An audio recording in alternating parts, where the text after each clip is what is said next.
Kata Rosa buang mantan. Demi Fadil aku rela. Wih!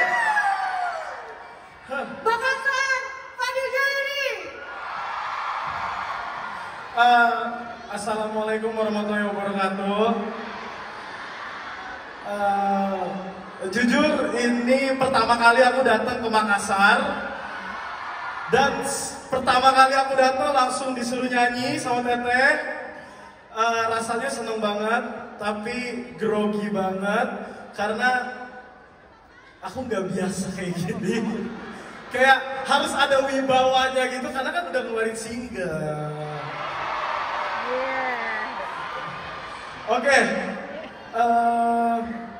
jadi abis ini aku akan menyanyikan single baru aku.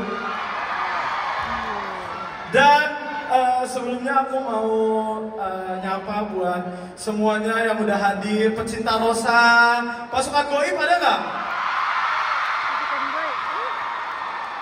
Terima kasih banyak buat para tamu yang sudah hadir juga, ada Ibu Gubernur dari Sulawesi Utara, Bu Haji Sofa Marwah.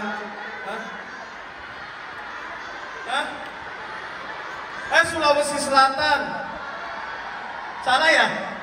Ya maaf Ibu, ada Ibu Pati Bulukumba juga, dan juga ada Ibu Wakil Wali Kota Makassar. Semoga nanti kedepannya saya yang bisa konser sendiri ya Bu. Nanti TOC yang jadi gestarnya ya. Oke, sekarang sebelumnya sekali lagi, ini pertama kali aku nyanyiin single aku secara live. Jadi apapun yang terjadi, bilang aja keren, oke? Oke, kamu udah pada hafal belum?